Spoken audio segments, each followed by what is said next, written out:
Hello. Hi, everybody. Hello. I think the countdown is doing a lot better of getting us coming in Like ready to go. without the lag. Well, except for the fact that we just like sat there and we were like, That's true. Hello. We're getting better at it. It's only been 29 episodes. Has it really been 29 episodes? I think so. So every week when I create the episode, I'm too lazy to go check YouTube to see what the number is. And so I do it from memory. So I'm in Restream, like getting ready to make it go live. And then I'm like, I think we're on 29. Are we on 29? So maybe chat can verify. I think we're 29. Okay. So so excited. But anyway, excited to be here. Excited for another week. We see some people in the chat already. Thanks for hanging out with us. If you're joining us for the first time, this is our Monday night live stream where we talk all things Lorcana. Mm-hmm. We bring in guests. It's a wonderful time. And Erin's joining us this week, which is I was about to say, big thanks, even though she's not watching, to my mom for watching the little one tonight. Maybe I actually get to hang out the whole time. I'm so excited. Yeah, no, it's going to be great. Newfound freedom. Yeah. So, again, for those who watch every week, and I'm sure there are not many of you, but if you're out there, you know that because since we've had our newborn, Erin hasn't been able to be on quite as much. So this is great. Yeah. So ask questions in the chat, and we'll try to get to them. And we have some confirmation that it is 29. So gosh, wow. We're so good. That's 29 crazy. Weeks. That's like half a year, over half a year. Over half a year. It's bonkers. 3 weeks past half a year. That's bonkers. Oh my gosh, that's crazy. Well, anyway, super excited. So let's get into it. We have some amazing guests this week. Here's going to give you the outline of the show quickly, so you know where we're going. We've got some great co-hosts this week. Some creators who are old to this, who've been here before, and then some guests who haven't been here before. And we're excited to have everybody on. So we're going to talk 30 minutes about the first half of the show about Into the Inklands, product availability, set championships, the news. We're going to answer your questions. Then we're going to bring in another guest, and we're going to talk about using gaming for a good cause, and how a lot of gaming communities are leveraging TCGs, board games, etc., to do good things. And specifically, we're talking about an event coming up next weekend that we're pretty excited for. And so we'll talk about that for 15 minutes. And then at the end of the show, we're going to bring in one of our favorite Lorcana artists to chat with us for about 15 minutes. And at that time, we're going to announce, as we kind of teased on Twitter, how you can win a very special box of Rise of the Floodborn. And it's not this box. It's a different box. But we're going to tell you how you can win that. And it's going to be pretty cool. If you like, I guess if you like Lorcana, you'd be excited for it. We're giving away a box? Not ours. Oh, okay. Yeah, not ours. No, I'm really excited. Yeah. I'm really excited for this giveaway. So, if you know people who need a box of Rise, if they missed that set, retweet, let them know. We're going to announce how you can win it. You won't be able to win it live here on the stream. There's going to be a giveaway after, but we're going to announce how you can win it, and it's going to be pretty cool. I want to win a box of Lorcana. I want to win this box too, because this is a very special one. All right. Without further ado, though, let's get to our guests. Yeah. All right. First, really excited, friend of the show. She's been here before, and one of our favorite creators from Lorcana Luminary. It's Rebecca. Hi, Rebecca. Hello. Hi. Thanks for having me. Glad to be here. Yeah. Lorcana night. Thanks for, we're excited to be. So I did a thing. We always say whenever you're on that people should go follow you on Instagram. And because they should. But and we tell them your videos are great and your content's great. So this time I actually downloaded one of your videos and I want to show it real quick so people know why they should go follow you. So this is one of my favorites. This is a video that you did the weekend of the sports ball. Sports ball. Yep, sports ball weekend. So let's watch this real quick so people can see. Love this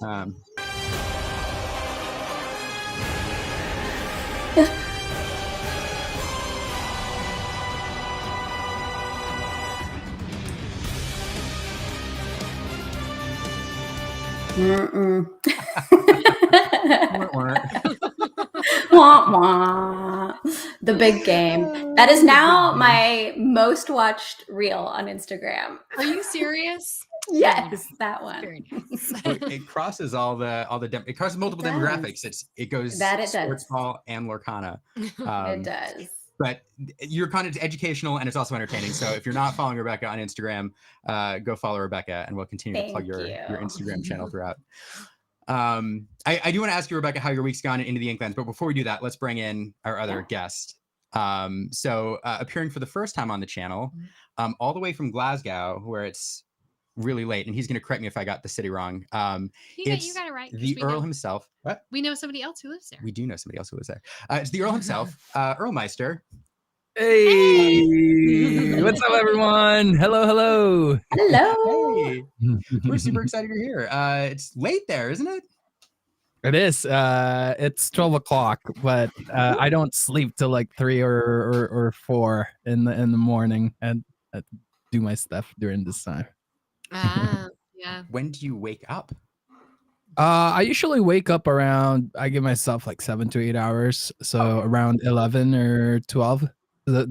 My team are from Philippines. Are editors, so it's better if I stay up.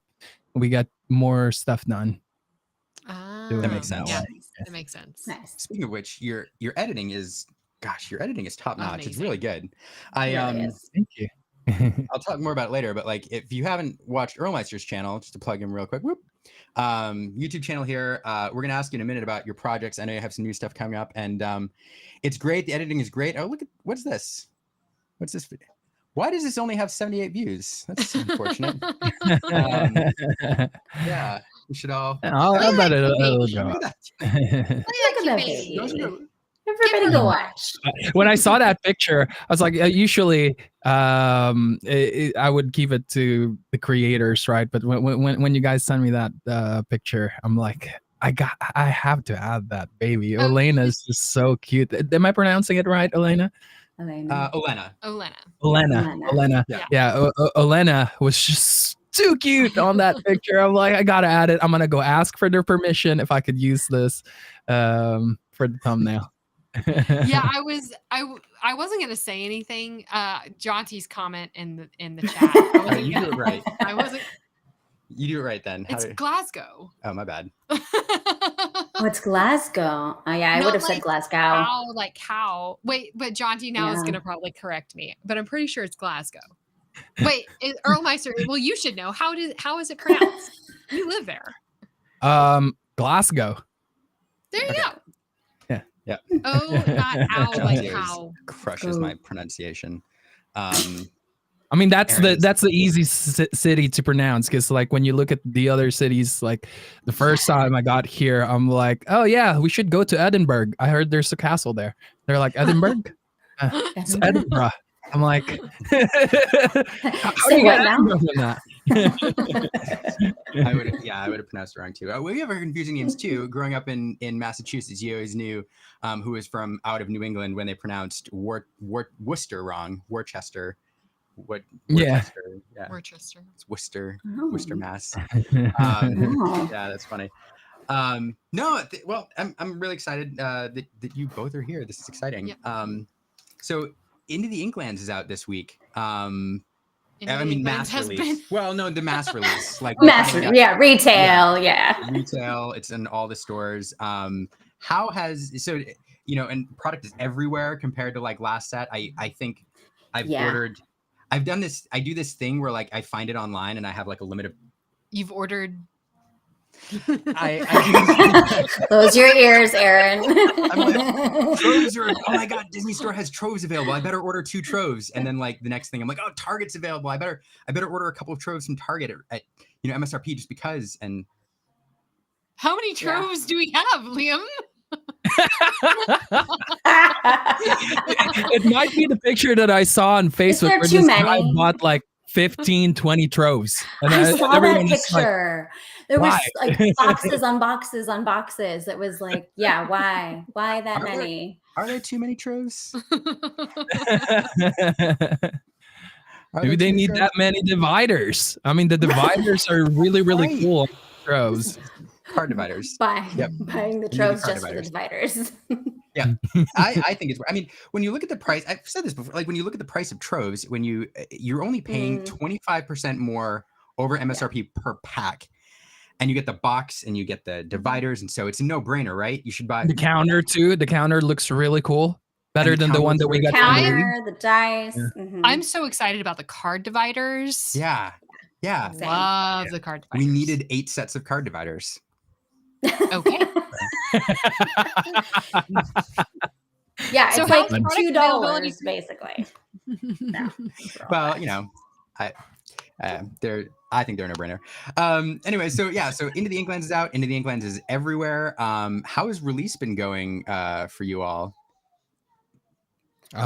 Rebecca, you want to go first? Like product availability or play cards, everything, all the things. Like it's here. Yeah. Like, what do you think of Into It the is Inklands? Have you been here. enjoying it? I love it. I have been way more excited about the release of this set than I was of Rise of the Floodborn for whatever reason. And I'm not sure if it's because of the locations I think are so fun to play with, or if it's just a larger card pool that we have. So there's more variety in decks and we can try different things.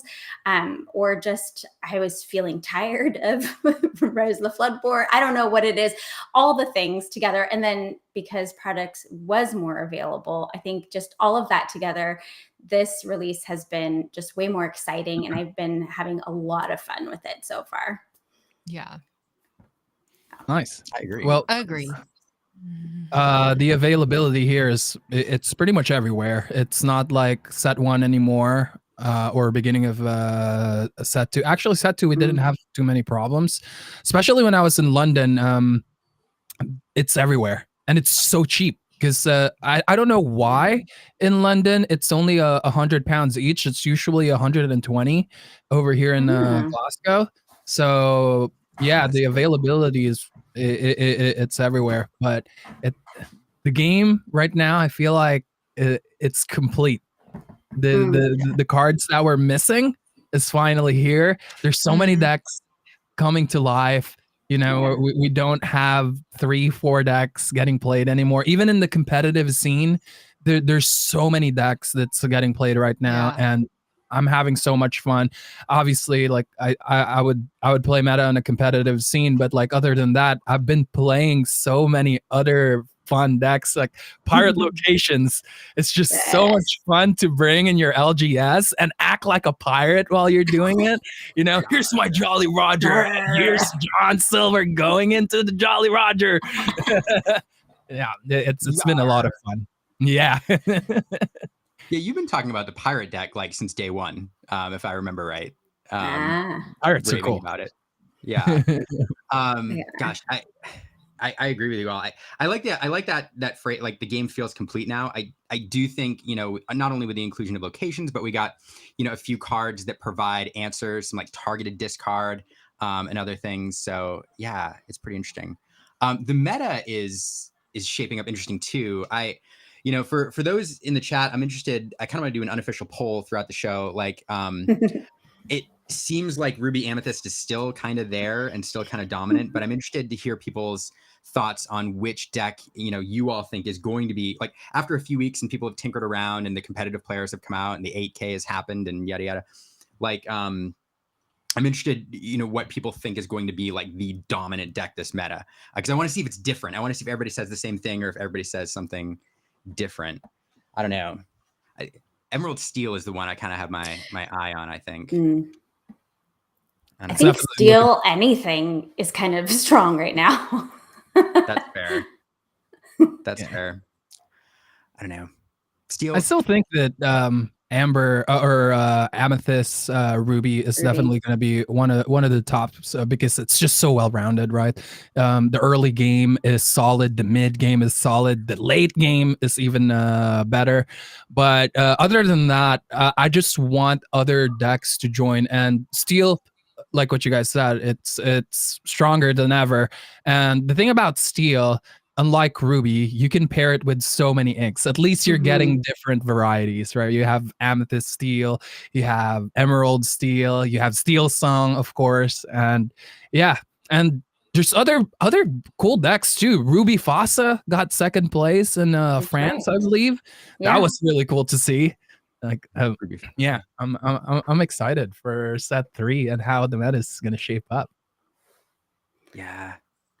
I am not like a super competitive player, but I I see everybody posting about like the competitive decks that are winning at those events, and it does seem like there's just so much more variety now, which I think is just healthy for the game. And I can't remember who said it recently, but they're saying, Ruby Amethyst doesn't need to get any weaker. Like, it's great. We just need like other ink combinations to kind of be able to like rise up to that same level. And it feels like that's what we're seeing happening now.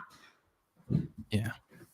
I really think that Emerald Steel will be up there, since they can at least target Be Prepared now, compared to the other decks. Well, we have Bare Necessities too and Steel Song, but I think that's one of the ones that are going to go on top.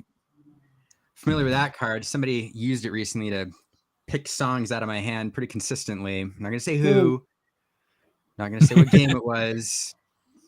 There's some good songs. They're good. The good cards out there. That Ursula combo though in Emerald is just too much. Yeah. It's too much to play against. It's great, but man, it's strong. And aggro is finally joining the meta too. The Ursula Amethyst. I'm really happy to see aggro join the meta, because I think that is the deck that's gonna prevent Amethyst Ruby to be ultra megatonic dominant. At least something's contesting it now. I agree. I've always erred on the side of aggro too. I do like good competitive. I do like tournaments. I'm sort of casual, but I do like a good tournament.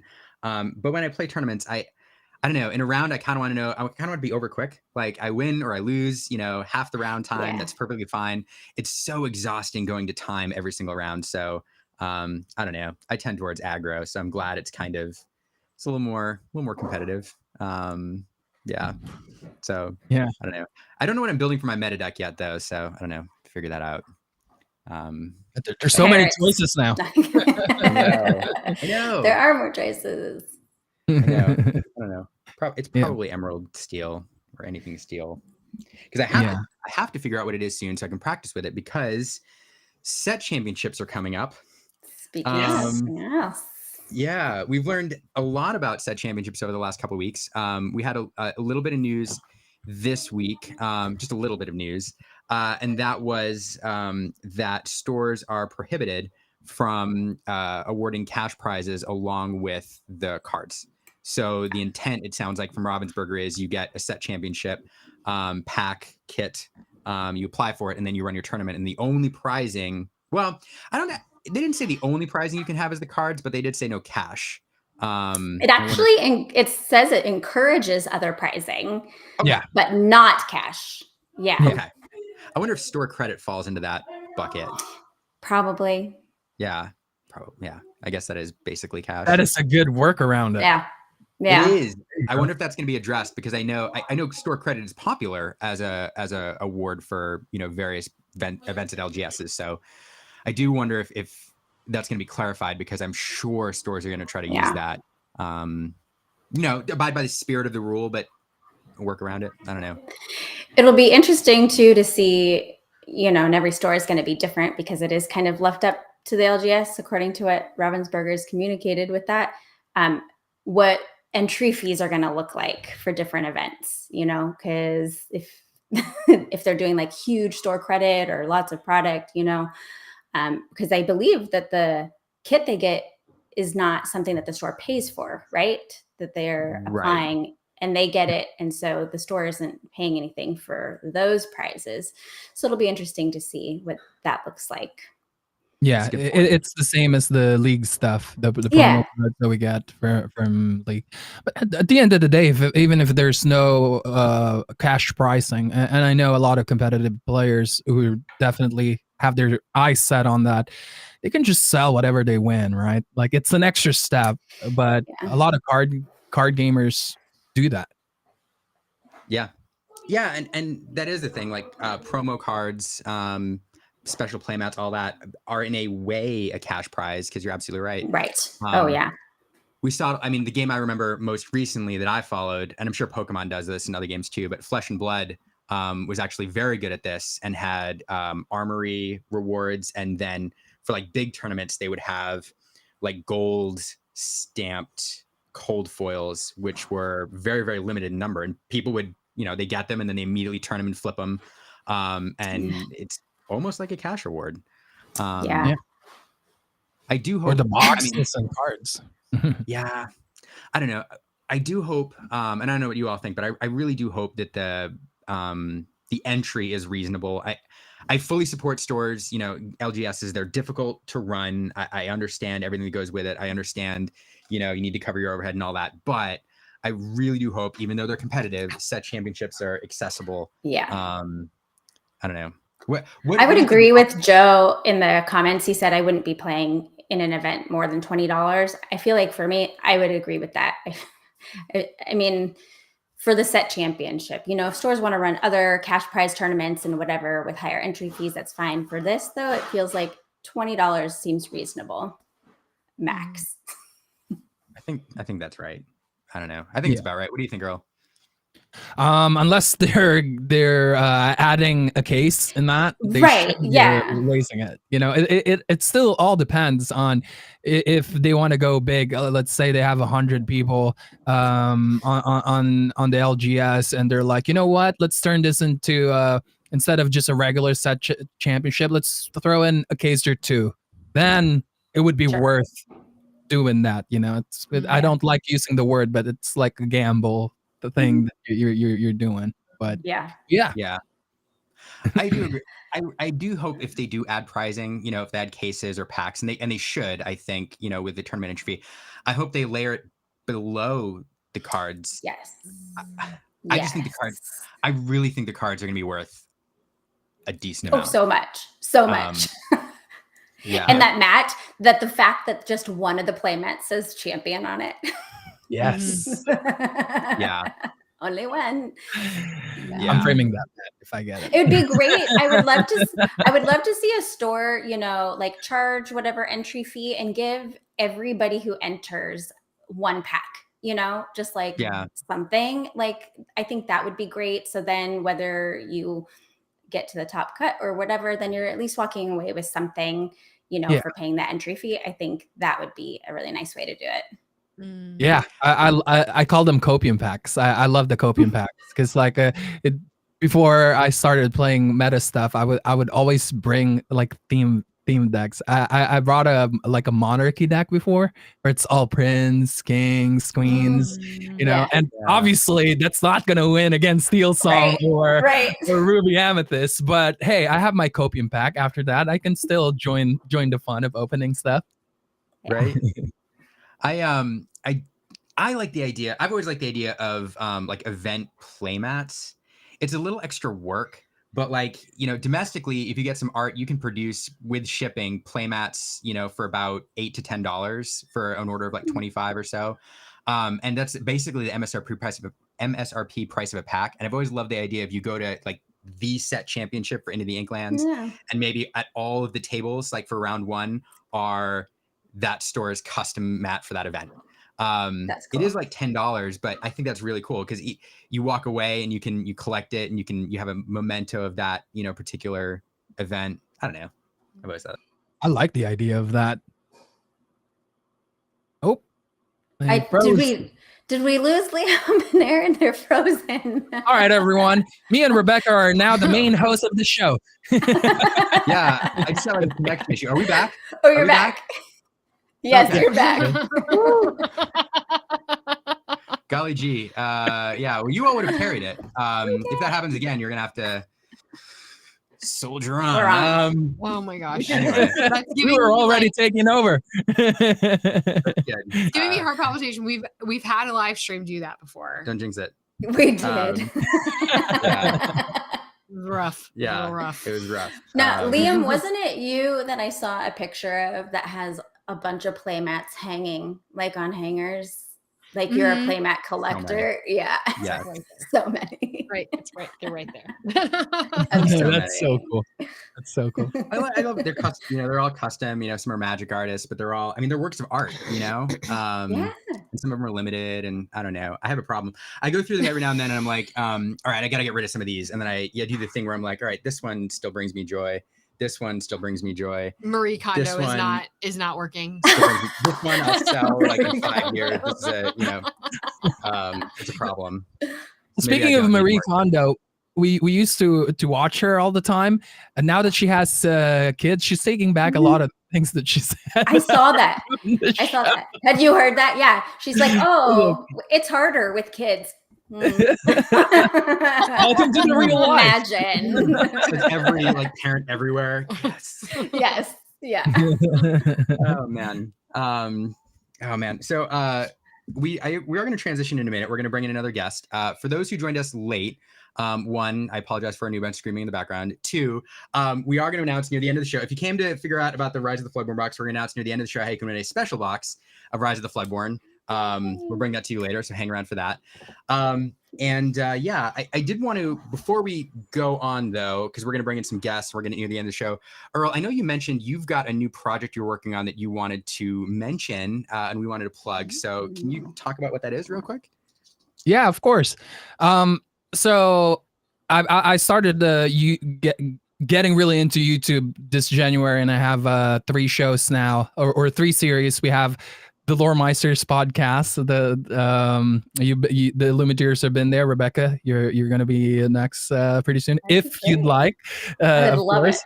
And I have the How to Meister, which is every Monday. I teach something about card games, whether it's archetypes or lingo of card games, anything that can make you improve as a card gamer in general. And then I have the Meister deck profiles where I talk about different decks. This new series that I have, it's going to be more of a fun series because I have the Lore Meisters podcast, which is fun, talking about Lorcana and all that. And then the other 2 are very like serious educational stuff.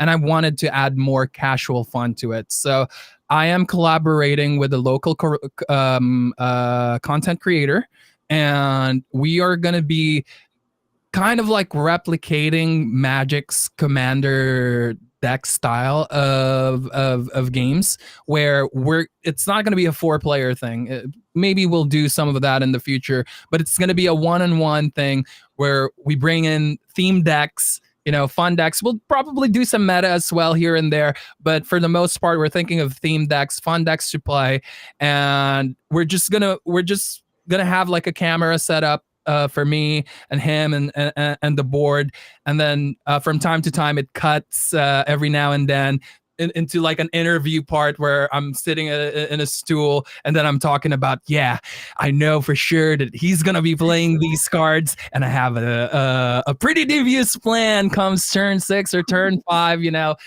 things like that. And that's basically it. If you guys have seen like the Commander videos for Magic the Gathering, I basically want to bring that into Lorcana to encourage more casual players as well, that, hey, it's okay if you play a deck that you have fun with. You don't have to play meta all the time, have some fun with your friends. You don't always have to be number 1. If the game made you smile in a way or get excited, whether you lose or you win, that's a win for me. Yeah. So that's basically the new series. I don't have we have a name for it yet, but we don't want to spoil everything for it. So. Happy dag. Well, when you can, when you're ready, Rebecca and I are ready to fly over there for a 4-player game. Yes. So, yes. Over to Glasgow. There you go. We need to go to Glasgow. Glasgow. There you go. Glasgow. Like glow. Before we go to another guest, Rebecca, what do you have going on? You have this series going on, The Perfect Ink. I do, yes. It came up in the Live Laugh Lorcana Discord somehow with like how strong Amethyst is and what is the best combo, ink pairing combo, and this like bachelorette idea came to me. And so I'm doing these reels where I personify all the inks, and we're doing like a little lore ceremony where Amethyst is handing out lore to the other ink to narrow it down to who is the perfect ink for Amethyst. So it's a nail biter. You'll have to tune in and see. Oh my gosh, that's amazing. Yeah, we're on the Inks episode 14, the Perfect Ink Part 2. Gotta follow along. Yes. I love that cosplay, by the way. I saw that in Twitter. Thank I'm you. like, I want to do something like that in the future. That looks so cool. It's a lot of fun. That's awesome. Well, if you want to, we'll plug them again by the end. But if you want to follow either one of our guests, links are in the show notes on YouTube. So if you're watching on YouTube, you can go down there, click there, and follow both Earl and Rebecca. But with that being said, I want to transition real quick. I want to bring in another guest. We're gonna transition a bit, and we're gonna talk about using TCGs for good. There's a lot of organizations, there's a lot of tournaments, there's a lot of creators who try to leverage gaming and then sometimes TCGs in particular for good causes, whether it's raising money for charity or providing a space for people to play. And so I'm going to bring in another streamer, creator, Sir Ashtown, Wesley. Hey, welcome. Hello. Hello. Yeah, Wesley. Oh no, your audio is not working. Well, Wesley's here. Wesley, your audio is not working. So while Wesley, you may need to you may need to reconnect if you can't get the audio or the input working. This is the joys of a live stream. While you're doing that, I'm going to talk about the Hunter Burton Memorial Tournament. I think you're going to give a much better background when you get back on. But the reason we're talking about this is coming up this weekend. Or next weekend, this weekend. Gosh, it's this weekend already. The Hunter Burton Memorial Tournament. If you've heard about this, if you're watching, in the chat, if you're a Magic player, you may have heard about this event before. If you have, let us know. If you've played in it, let us know. This is let's see if Wesley is back. Wesley, can you? Hey, let's see if y'all can hear me. Yeah, we got you. Yes. Hey. Wesley, I was just about to poorly give an overview of this tournament. First, the reason you're here is you're casting this weekend, this tournament, correct? Yes, incredibly excited to join y'all, the Illuminateers, in casting in this tournament for the Hunter Burton Memorial. This is their first Lorcana championship, and so we're very excited to come and join alongside them, as they are commonly known as a open for Magic the Gathering. Yeah, can you describe a bit? Well, you said you're joining us. We're actually joining you. Like you're the lead. We're right. privileged to tag along.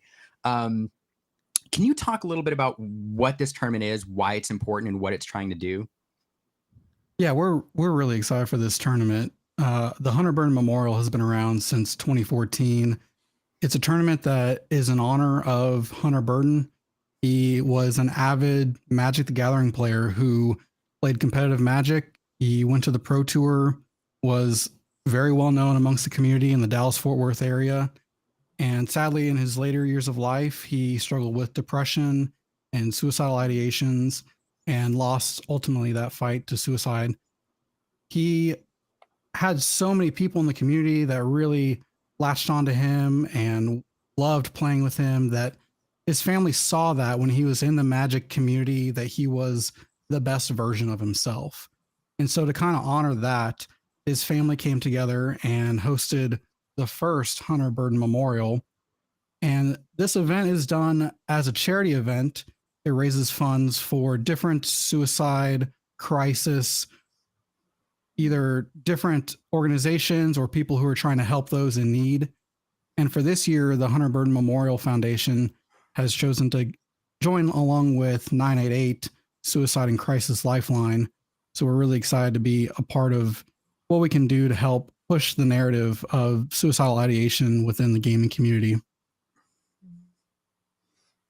That's amazing. Yeah. Great. Really good that you guys are doing that. Yeah, it's interesting that we heard that they were hosting a Lorcana championship, but that they hadn't had anyone to come alongside them to organize the event for them, to judge it, to announce. But my partner at 20 Lore Pro, his name's Stunning Rob, he actually knew Hunter Burton and had gone on Pro Tour trips with him, drove in the same car, stayed in the same hotels. And so when he saw that opportunity open up and thought, man, I love Lorcana. I've transitioned from Magic to Lorcana, and how can I help and be a part of this? He jumped right on and sent that email over, and I'm glad that we're able to work out this awesome opportunity. So how is how are the funds going to the organization? Is it part of the entry fee that like 50% goes to the organization and 50% goes to like the pod, or how does that work? Actually, that is a great question, because we kind of had the same thoughts, like, how does this work? Or is it 100% donation? Is it 50-50? Yeah. Every bit of the entry fees goes back to the organization. So when you're coming to play and be in the Hunter Burton Memorial, 100% of your entry fee is going towards helping 988 and the Crisis Suicide Lifeline. So 20 Lore Pro, the Illuminateers, we have a lot of sponsors who have come behind us. Everything that we're doing is all a part of helping push that narrative of helping those in need within the gaming community. Mm-hmm. That's amazing. Incredible. That's great.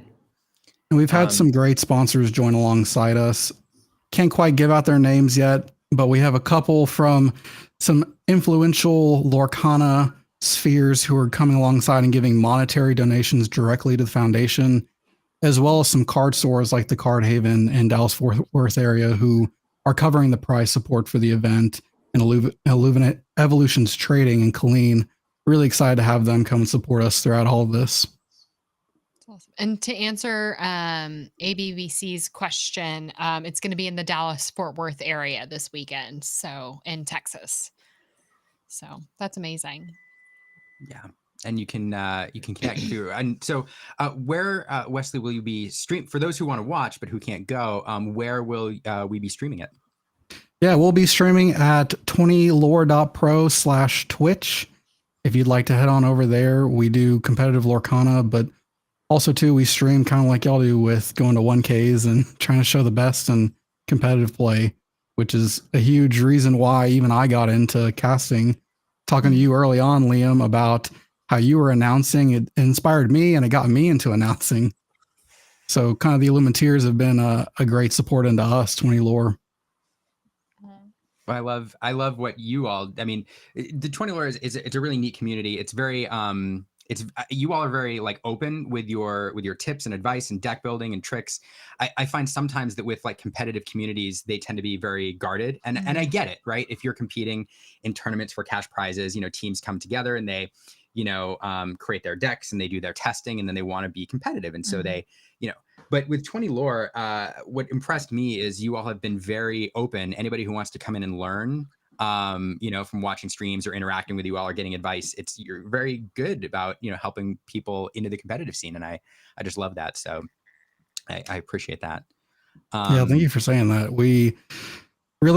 We found that as we talked with these competitive players who are grandmasters or going to these 1Ks and topping, that as they came to the Discord and they were talking, the less that we tried to kind of contain them and more or less just let them run off, they just started talking.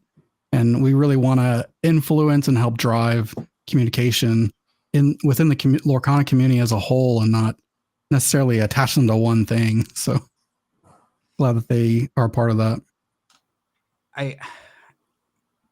Something you said earlier, like it stuck in my mind. I was going to mention and I forgot until I just remembered just now.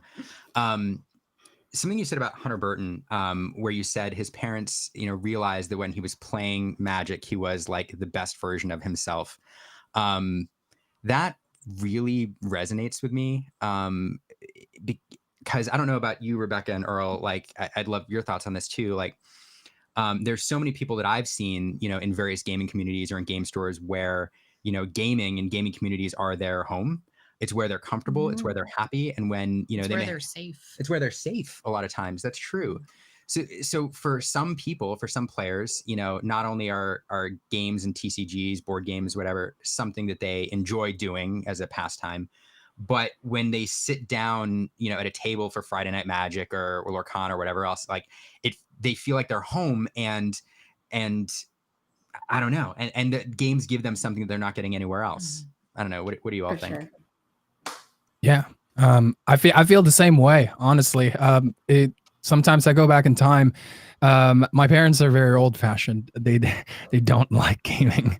And when I was a kid, I did a lot of gaming, and they think it would be healthy for me to explore other things than gaming. And in somewhat way, they were right, but they were also I would say wrong, because when I was in high school, I loved gaming. I wanted to be an animator, so I sit all the time on the computer doing designs and all that stuff, computer graphics stuff and 3D animation. And they just kept forcing me to go out. And when I finally went out, peer pressure and like just high school life, it could easily creep into your life. And I started partying. I started doing a lot of those stuff, and I felt like you know, I learned a lot from it, but I felt like I wasted a lot of my time growing up during junior and senior year, and then a few more years after that. I'm very lucky I met my wife early, and she kind of like got me out of that, but it was wild. It was super wild. And I felt like if I stayed on gaming, because that was my safe place, that's my way of just being me. And now I had to create a whole new version of me, and I didn't know how. And that's basically my experience with that.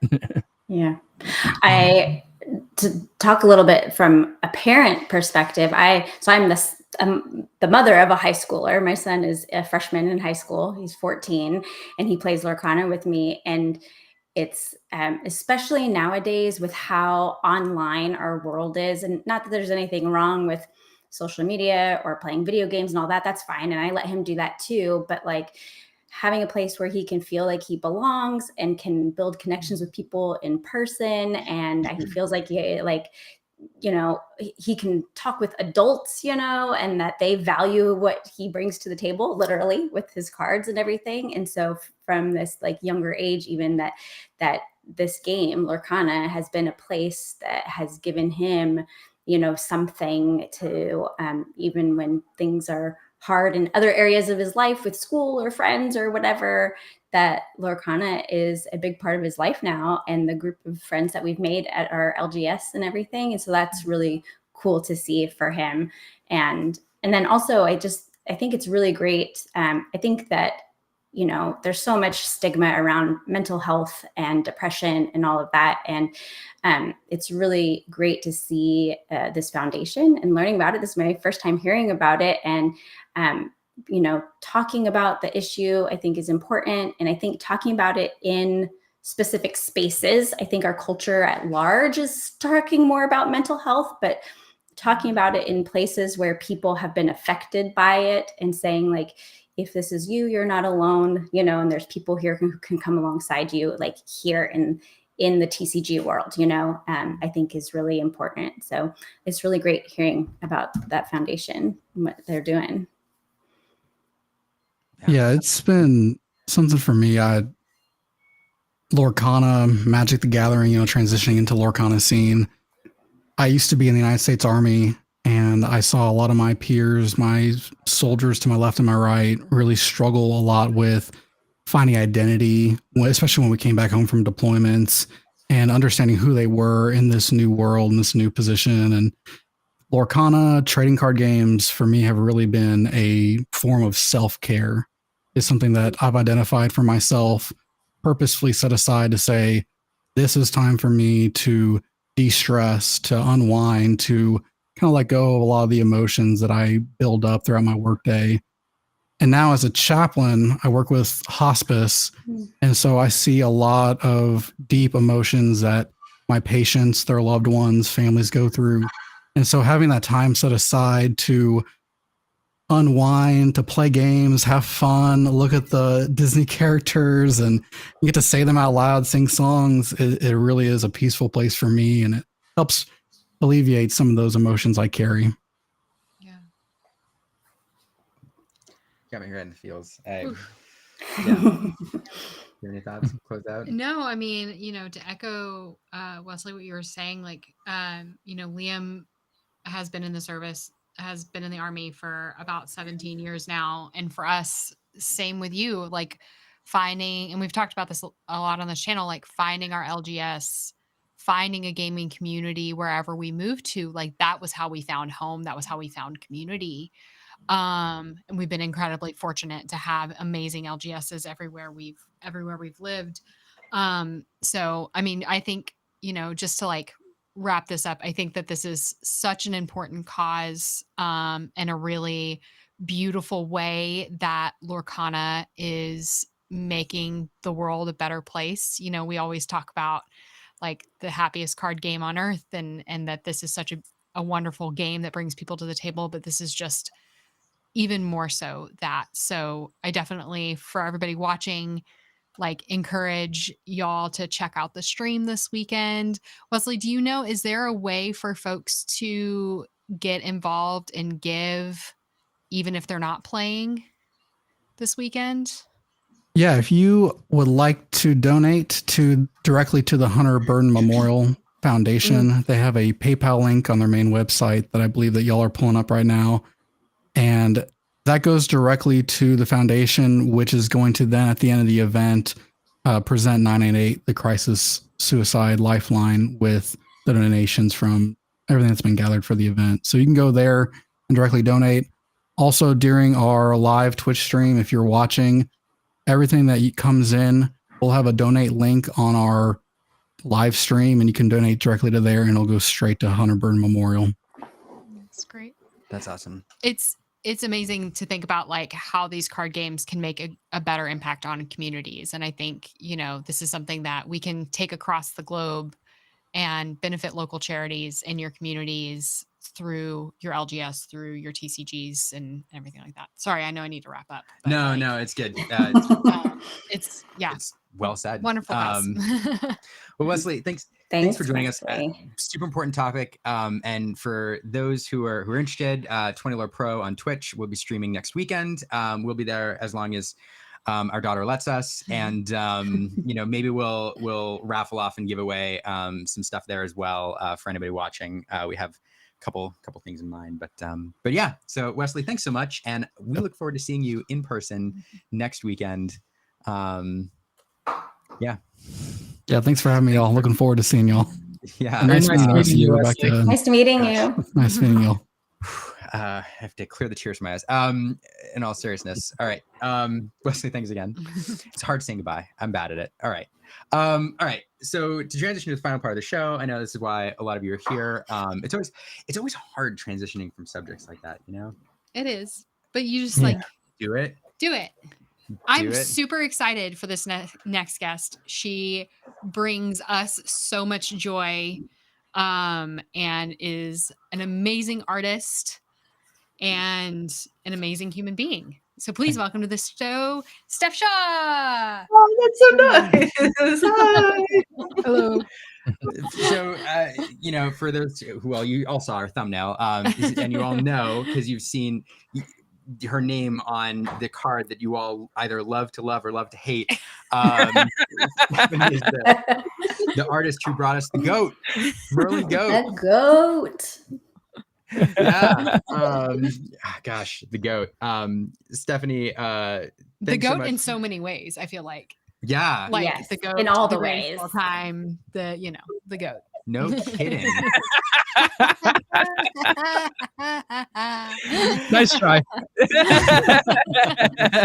Liam has been perfecting the dad joke for over a decade, and so that is true. I've been training for years. Stephanie, so we did get some questions. I know you've been on the stream before. We've talked about the goat. We have an artist interview coming out where you've talked about the goat, but I know a lot of people may have missed that. So we got some questions on Twitter earlier. People asking basically, what was it like designing the card that everybody is now talking about, scared of? Right.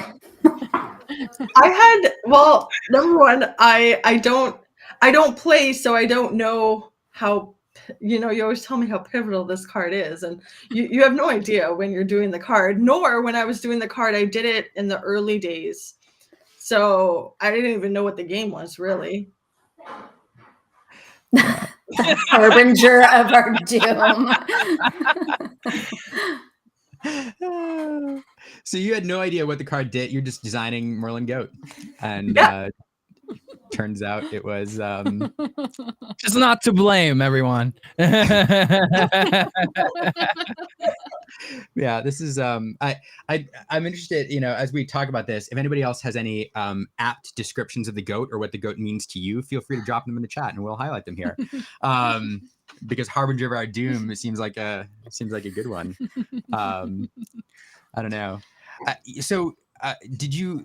Well, I guess I was going to ask if in one of these other questions, if you knew like what the card's ability was when you were designing it, but without knowing how to play, like it didn't really. Doesn't really mean anything. No, Yeah. they just kind of say like, we want some of the magic, like so you see the sparkles, Mm-hmm. and that's kind of it. So you don't really know in what context the card's going to be or how it's going to be used. Like they have the different like categories. So like amethyst and all the ones. So you have to think about that design. Each one has a certain design elements you want to incorporate. So that's about it. So you speaking of design elements and incorporating magic and all that, like you are not only, and we're gonna talk about this a little more in a minute when we talk about your new project, but you're not only an incredible artist, but you're also like a student, a historian of animation history, specifically Disney. So and I know, what's it called? The era that you like to? It's like the Xerox. Oh, a geography. Geography. Mm-hmm. Yeah. Say more. So that era. Yeah, please. What is that era? Yeah. Oh, so it's the process. So early animated films were all ink and paint. So they would take the drawing, they would put a transparent cell on top, and they would ink it, the line work, and then they would then do the color and fill it. And then in the 60s, they had new technology, which is Xeroxing directly. So they were able to transfer the pencil drawing directly to the cell. So that's why Sword in the Stone, Dalmatians, Aristocats, Robin Hood, they all have more of that scratchy line work. Mm-hmm. And the line work is all one color. It's all black because of that process. Mm-hmm. And then that transition then to digital. So did that like art style like inspire your work on the goat card thing? Oh, definitely. Yeah, I can see it. I'm looking at it. I can tell. Yeah. And they definitely, it's like they knew what I was into without me just by seeing my work, because I'm a big fan of that period. And so the fact that they assigned me that card and that character and a animal transformation was like the perfect fit for me. Mm.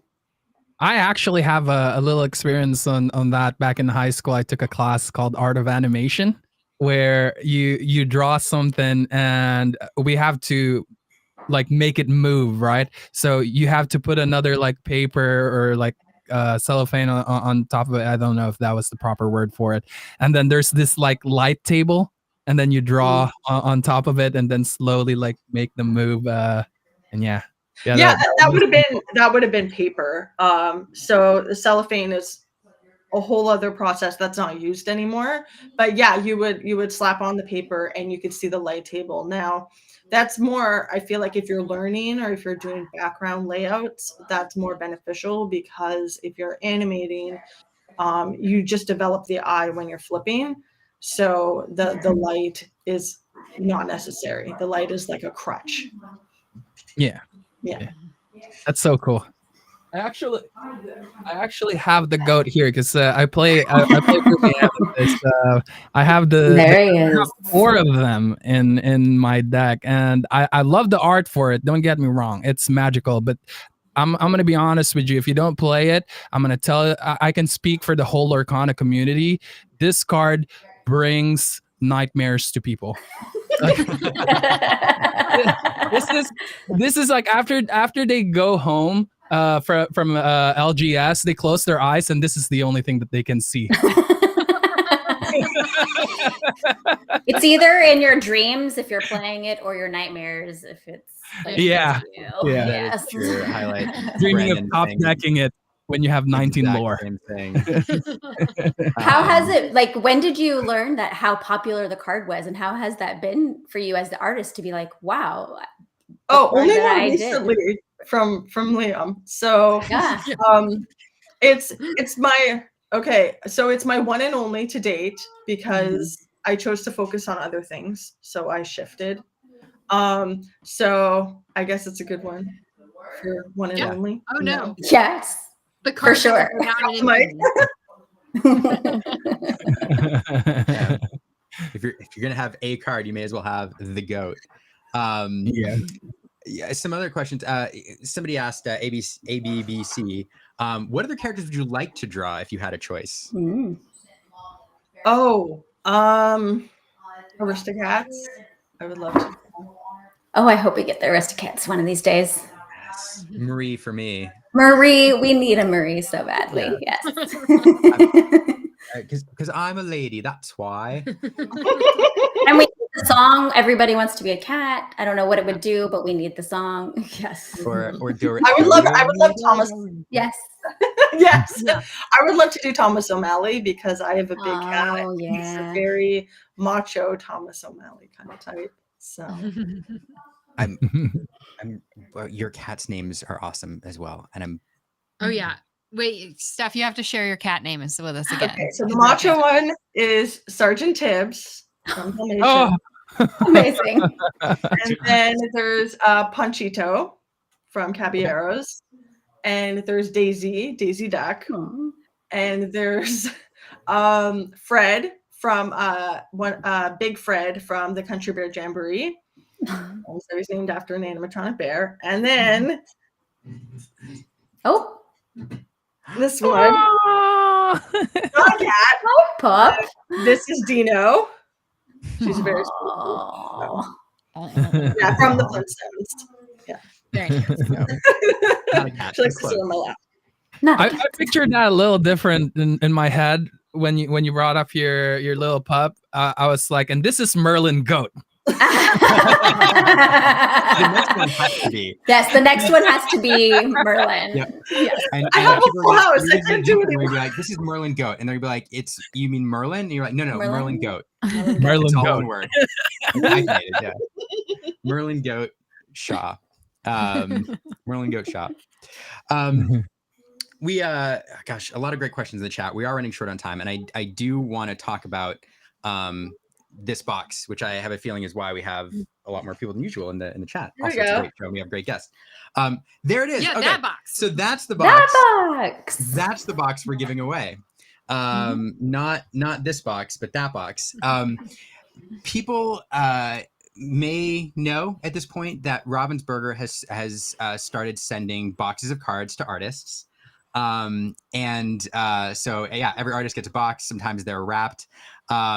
Fancier the first ones were. Was that one like wrapped or just coming? No, it was just in popcorn. What are the peanuts? Oh, the packing peanuts. Yeah. They stepped down. The first set was like wrapped in tissue papers, but no, it was cool. So it's fun. I'll tell this story here. So, Stephanie, Stephanie messaged us as soon as she got the box and said, "Hey, I got a starter deck. I've got my cards. I've got everything I really need for Lorcana." And it was so like selfless. You said, "I want to give this to the community." Like, Well, you gave me the starter pack, so you gave true. me everything I need. well, it had a goat in it. Yeah, so I had to.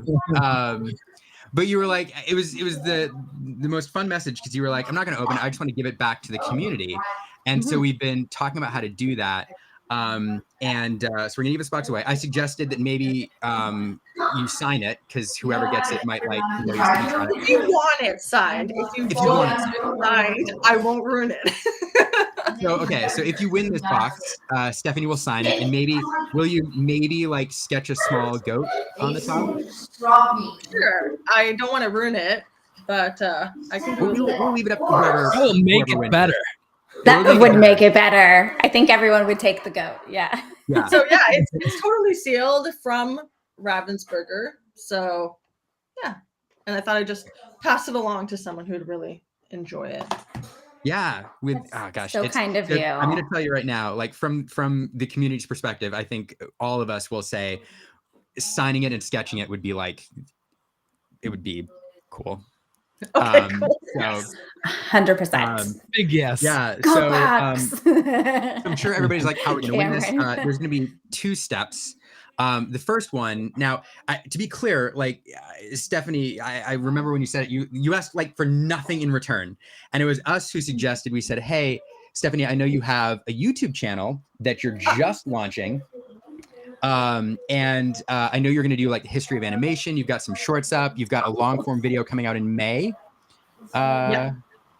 And it's going to be really good Disney history animation. And so we suggested one criteria for winning this: you have to go subscribe to Stephanie's YouTube channel. So when you win, we're going to verify that you're subscribed. So step 1, you can all take care of it right now. Go subscribe to Stephanie's channel. This was not a requirement you put on it. This is like us kind of, So go subscribe to the channel. It's right here at StephShaw Art, _art. And that'll be one of the criteria. We are going to, on Twitter and Instagram, we're going to post, how you can win. It's going to be, we've looked for a better way to do it than like a retweet, but it's really the easiest way to like tally people who are interested. So we're going to do a retweet thing on Twitter. So follow us on Twitter. We'll tag Stephanie. So if you're following Stephanie, if you're following us, you'll see the giveaway. We'll run it. We'll subscribe to Stephanie's channel, and somebody will win a box signed by the Goat artist. And it'll be and we can, I guarantee, I bet Stephanie will even write like first box signed on it, and probably maybe only box signed. So it'll be a really special box. I don't know, Stephanie, what did I miss? I hate to say this. I'm having a hard time hearing you because I think there's a mic thing. I think your wife left the mic on. Does she have a mic on? It's not on our end. I'm the only one here, so it's probably a ghost if it's coming from me. Yeah, so now you're here. I think you've got some background noise, Rebecca. Yeah.